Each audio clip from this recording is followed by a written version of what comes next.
आज हम बात करेंगे 3 बीघा कॉरिडोर की। 3 बीघा कॉरिडोर भारत की जमीन का वो हिस्सा है जो भारत और बांग्लादेश की सीमा पर है। इसे सितंबर 2011 में बांग्लादेश को लीज पे दिया गया था। इससे बांग्लादेश के दहाग्राम और अंगार पोटा एनक्लेव को सीधे जमीनी रास्ते से बांग्लादेश से जोड़ा जा सका था। दरअसल कहानी बांग्लादेश के विभाजन से शुरू होती है।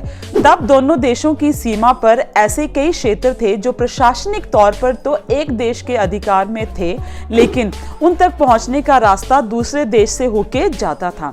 ऐसे में नागरिकों को काफी दिक्कतों का सामना करना पड़ रहा था। यही देखते हुए साल 1971 में दोनों देशों के बीच एक बड़ा समझौता हुआ।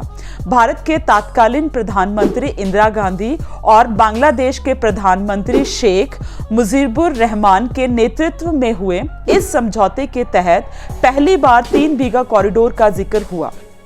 समझौते के अनुसार बांग्लादेश को दक्षिण बेरूबारी इलाके का एक हिस्सा भारत को देना था।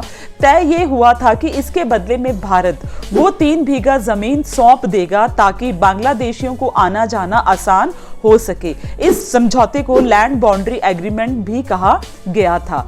कुछ ही वक्त बाद बांग्लादेश ने तो बेरूबारी का हिस्सा भारत को दे दिया, लेकिन भारत से ये 3 बीघा गलियारा नहीं मिल पा रहा था। इसकी वजह थी कई कानूनी अड़चने, साथ ही पश्चिमी बंगाल में इसे लेकर काफी विरोध भी हो रहा था। मामले को उलझता देख बैठक दोबारा बुलवाई गई और साल 1982 में दोबारा समझौता हुआ, लेकिन तब भी काम नहीं बन सका। आखिरकार ये तय हुआ कि गलियारा दिन में 6 घंटों के लिए बांग्लादेशी लोगों को आने जाने के लिए खोला जाएगा। ये समझौता 26 जून 1992 में हुआ। अगले 4 सालों बाद ये वक्त बढ़ा के 2 गुना यानी 12 घंटे का कर दिया गया था। हालांकि क्षेत्र पर पूरा कंट्रोल भारत का ही था। 3 बीघा कॉरिडोर को लेकर बड़ा समझौता सितंबर साल 2011 में हुआ। इसके तहत भारत में पड़ने वाले 178/85 वर्ग किलोमीटर का ये क्षेत्र 99 सालों के लिए बांग्लादेश को लीज पर दे दिया गया था।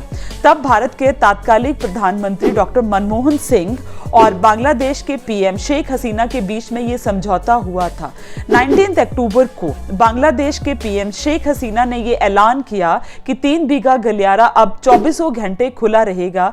ये दोनों देशों के बीच बड़ा समझौता था, जिससे 65 सालों से ज्यादा वक्त से टुकड़ों में रह रहे बांग्लादेशी नागरिकों को बड़ी राहत मिली। जय हिंद।